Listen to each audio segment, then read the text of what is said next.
Umair bin Wahab. Pada Perang Badar, Umair bin Wahab termasuk salah seorang pemimpin Quraisy yang menghunus pedangnya untuk melawan Islam. Ia seorang yang tajam penglihatannya dan teliti perhitungannya. Karena itulah Umair diutus kaumnya untuk menyelidiki jumlah kaum muslimin yang ikut pergi berperang dengan Rasulullah Shallallahu Alaihi Wasallam dan mengamati apakah di belakang mereka masih ada pasukan tambahan atau yang masih bersembunyi. Umair bin Wahab pun memacu kudanya untuk mengamati sekeliling perkemahan kaum muslimin, lalu kembali dan berkata kepada kaumnya, kekuatan mereka kurang lebih 300 orang. Dan ternyata perkiraannya itu benar. Kaumnya juga menanyakan kepadanya, apakah di belakang mereka masih ada bala bantuan? Ia menjawab, aku tidak melihat apa-apa lagi di belakang mereka. Kemudian Umair melanjutkan, hanya saja, wahai kaum Quraisy, aku melihat pusara-pusara menganga yang menantikan kematian. Mereka adalah kaum yang tidak mempunyai pembela dan perlindungan kecuali pedang mereka sendiri. Tidak mungkin salah seorang di antara mereka terbunuh tanpa terbunuhnya seorang di antara kita sebagai imbalannya. Apabila jumlah kita yang tewas sama dengan jumlah mereka, kehidupan mana lagi yang lebih baik setelah itu? Pertimbangkanlah baik-baik persoalan ini. Kata-kata dan buah pikirannya itu mampu mempengaruhi sebagian besar pemimpin Quraisy, dan hampir saja mereka menghimpun kekuatan mereka untuk kembali pulang ke Mekah tanpa berperang. Seandainya Abu Jahal tidak merusak pikiran tersebut, namun Abu Jahal mengobarkan api kebencian ke dalam jiwa mereka, yang memercikkan api peperangan di mana ia sendiri tewas sebagai korbannya yang pertama. Pada masa itu, penduduk Mekah memberi gelar setan Quraisy kepada Umair. Pada perang Badar itu, setan Quraisy ini benar-benar mendapat pukulan hebat karena usahanya berujung pada kekalahan mutlak. Orang-orang Quraisy pun kembali ke Mekah dengan kekuatan yang telah hancur. Umair bin Wahab bahkan harus meninggalkan salah satu anggota keluarganya di Madinah karena anaknya menjadi tawanan kaum muslimin. Suatu hari, Umair berkumpul dalam majelis pamannya, Safwan bin Umayyah. Safwan ini memendam rasa dendam dan benci karena ayahnya, Umayyah bin Khalaf, menemui ajalnya di perang Badar, dan tulang belulangnya telah terkubur di sumur tua. Dalam majelis itu, Safwan dan Umair duduk berbincang-bincang untuk melampiaskan dendam kesumat mereka.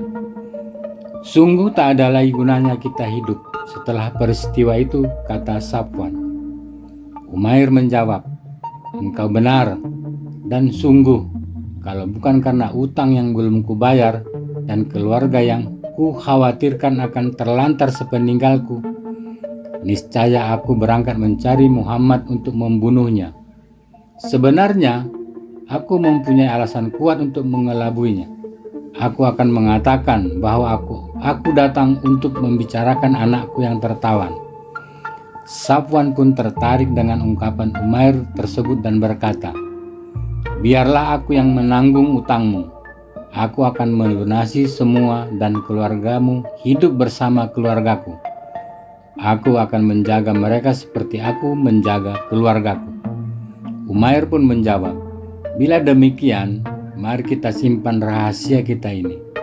Umair kemudian meminta pedangnya dan ia mulai mengasah pedangnya, lalu mulai meracik racun. Setelahnya ia pun berangkat ke Madinah.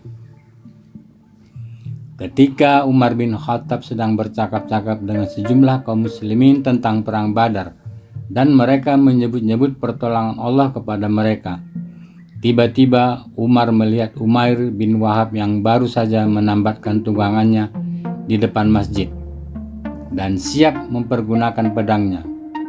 Umar berkata, Itu dia si Umair bin Wahab, musuh Allah.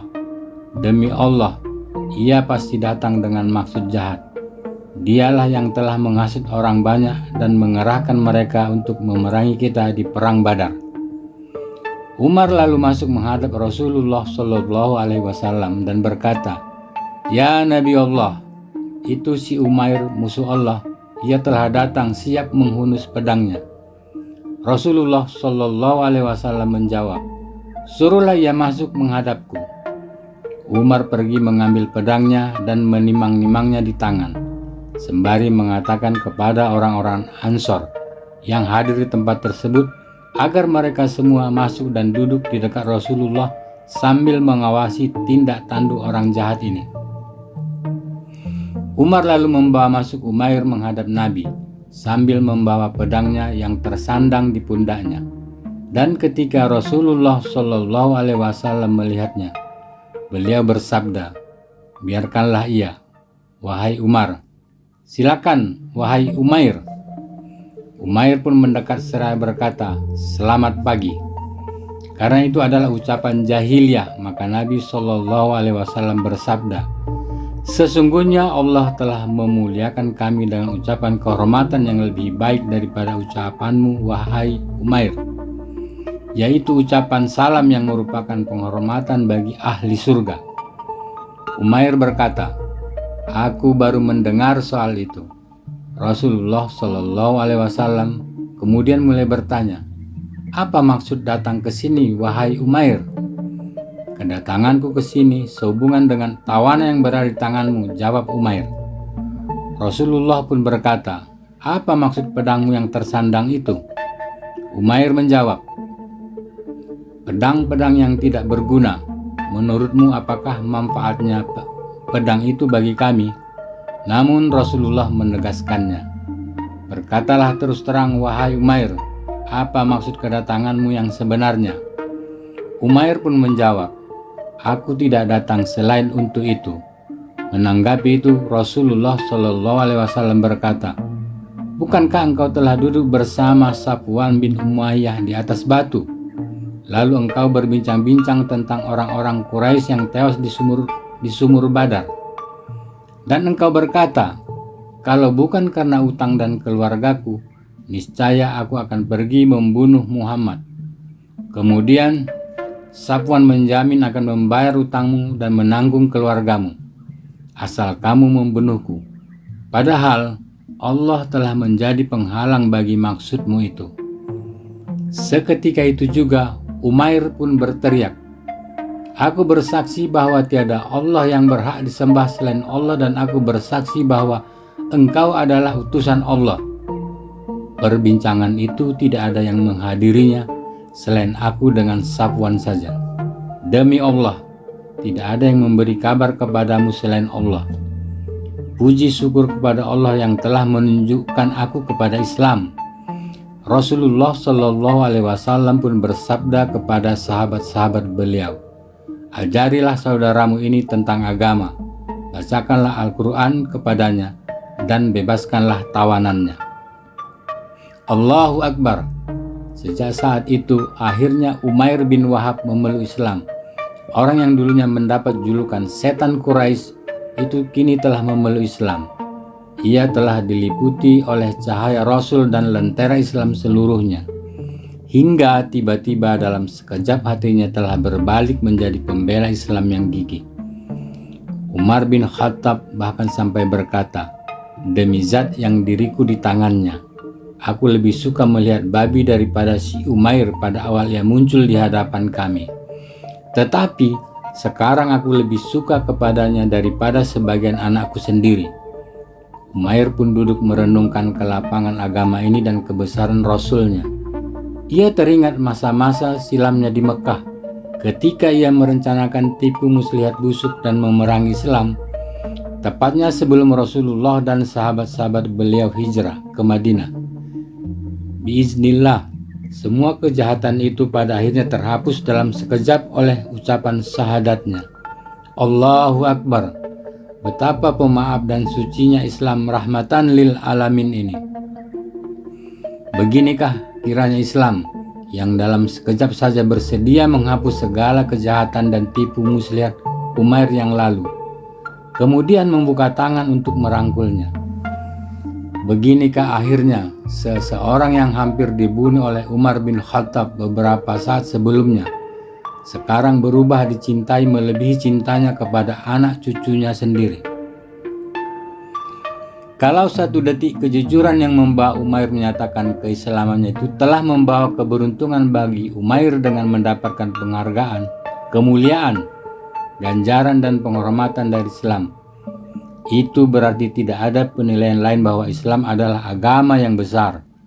Lalu tak lama setelah itu, Umair telah mengenal kewajibannya terhadap Islam. Ia akan mengajak orang kepada Islam setaraf dengan ajakannya memusuhinya di masa silam. Ia akan memperlihatkan kepada Allah dan Rasul-Nya kejujuran, perjuangan, dan ketaatan yang dicintai Allah dan Rasul-Nya. Hal itu ia buktikan dengan datang menghadap Rasulullah Shallallahu Alaihi Wasallam sembari berkata, "Wahai Rasulullah, dahulu aku berusaha memadamkan cahaya Allah. Sangat jahat terhadap orang yang memeluk agama Allah. Sekarang aku ingin agar engkau mengizinkan aku pergi ke Mekah. Aku akan menyuruh mereka untuk beriman kepada Allah dan Rasul-Nya. Semoga mereka diberi hidayah oleh Allah. Bila menolak, aku akan menyakiti mereka karena agama mereka, sebagaimana dulu aku menyakiti sahabat-sahabatmu karena agama yang diikuti mereka." Sementara itu, Safwan bin Umayyah yang belum mengetahui keimanan Umair masih sering mondar-mandir di jalan-jalan Mekah dengan sombong. Setiap ia ditanyai tentang apa yang sebenarnya ada di balik kegembiraannya, di saat tulang belulang ayahnya masih terjemur di panas terik matahari perang Badar, ia justru menepukkan kedua telapak tangannya dengan bangga sambil berkata kepada orang-orang, "Bergembiralah kalian karena sebentar lagi akan ada satu kejadian yang akan datang beritanya, yang akan menghapus malu kita di perang Badar." Setiap pagi, Safwan pergi ke dataran tinggi di pinggiran Mekah untuk menanyakan kepada setiap kafilah dan para pengendara bila ada peristiwa penting yang terjadi di Madinah. Namun, jawaban mereka tidak ada yang menyenangkan atau membuat hatinya bangga, karena tidak ada seorang pun yang mendengar atau melihat suatu kejadian penting di Madinah. Uniknya, Safwan tidak berputus asa. Bahkan ia tetap sabar menanyai rombongan demi rombongan, hingga akhirnya ia mendapati jawaban dari salah satu rombongan. Kepada rombongan itu Safwan bertanya, "Bukankah telah terjadi sesuatu di Madinah?" Rombongan itu menjawab, "Benar, telah terjadi kejadian besar." Wajah Safwan pun langsung berseri-seri. Hatinya benar-benar diliputi oleh kegembiraan dan kebahagiaan. Lalu ia kembali menanyai rombongan itu dengan penuh kebahagiaan, "Apa sebenarnya yang terjadi? Tolong ceritakan kepadaku." Orang itu menjawab, "Umair bin Wahab telah memeluk Islam. Ia di sana sedang memperdalam agama dan mempelajari Al-Quran." Mendengar jawaban itu, bumi ini seketika merasa terguncang bagi Safwan. Peristiwa yang selalu dinantikannya untuk melupakan kejadian perang Badar tiba-tiba saja berubah bagaikan petir yang menyambar dirinya. Suatu hari sampailah Umair di kampung halamannya. Ia telah kembali ke Mekah dengan membawa pedangnya dan siap untuk bertempur. Orang pertama yang menjumpainya ialah Safwan bin Umayyah. Saat Safwan melihatnya, ia sebenarnya berniat menyerang Umair. Namun melihat pedang Umair yang siaga di tangannya, Safwan pun mengurungkan maksudnya dan hanya melontarkan caci maki kepada Umair. Saat memasuki Mekah, dalam ingatannya Umair terbayang sikap Umar bin Al-Khattab ketika masuk Islam. Dalam ingatannya, Umar yang baru memeluk Islam berteriak, "Demi Allah, aku tidak akan membiarkan satu tempat pun yang pernah kududuki dengan kekafiran, melainkan akan kududuki lagi dengan keimanan." Umair hendak menjadikan ungkapan itu sebagai api semangat yang mendasari tekad jihadnya. Umair telah bertekad bulat hendak menyerahkan hidupnya untuk berbakti kepada Islam. Umair bin Wahab mulai berdakwah menyebarkan agama Islam.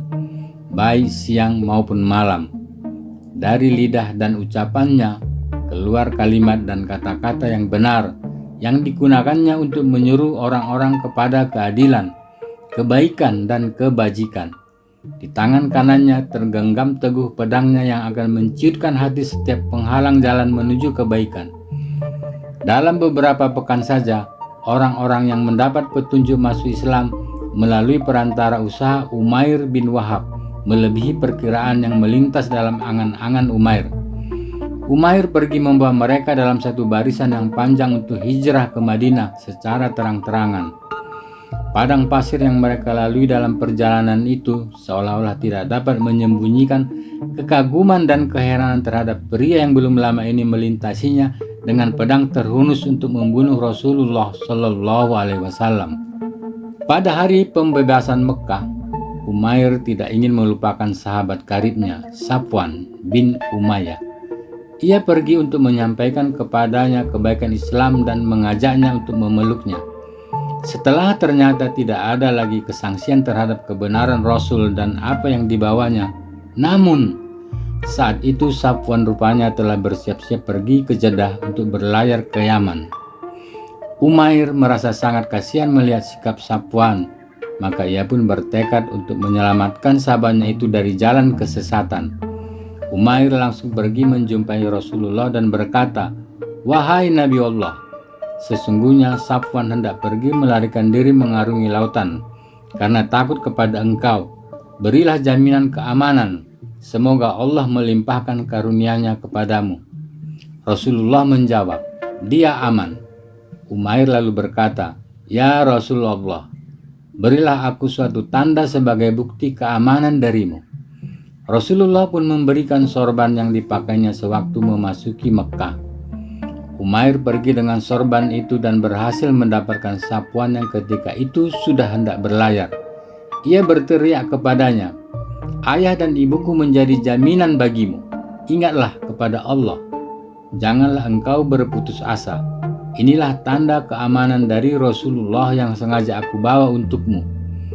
Safwan menjawab, "Celaka engkau, enyalah dariku, dan jangan berbicara kepadaku." Umair berkata, "Benar Safwan, jaminanmu ayah dan ibuku. Sesungguhnya Rasulullah itu adalah manusia yang paling utama, paling banyak kebajikannya, paling penyantun dan paling baik. Kemuliaannya adalah kemuliaanmu, dan kehormatannya adalah kehormatanmu. Aku khawatir terhadap keselamatan diriku," kata Safwan menyahut. "Beliau orang yang paling penyantun dan paling mulia, lebih dari apa yang engkau duga," kata Umair. Akhirnya Safwan pun bersedia ikut kembali. Mereka berdua berdiri di hadapan Rasulullah. Lalu Safwan berkata, "Orang ini mengatakan bahwa engkau telah memberiku jaminan keamanan." Rasulullah pun menjawab, "Benar." Safwan lalu berkata, "Berilah aku kesempatan memilih selama 2 bulan." Rasul pun menjawab, "Engkau diberi kebebasan memilih selama 4 bulan." Setelah tenggat waktu tersebut, pada akhirnya Safwan pun memeluk agama Islam. Tidak terkira bahagianya Umair dengan keislaman sahabatnya itu. Umair pun melanjutkan perjalanan hidupnya yang penuh berkah menuju Allah, mengikuti jejak Rasulullah yang diutus Allah kepada umat manusia untuk melepaskan mereka dari kesesatan dan mengeluarkan mereka dari kegelapan menuju cahaya yang terang benderang. Pemirsa beranda Firdaus, semoga kisah yang baru saja disampaikan memberikan manfaat kepada kita dalam menjalani kehidupan. Demikianlah, wabillahi taufiq wal hidayah. Assalamualaikum warahmatullahi wabarakatuh.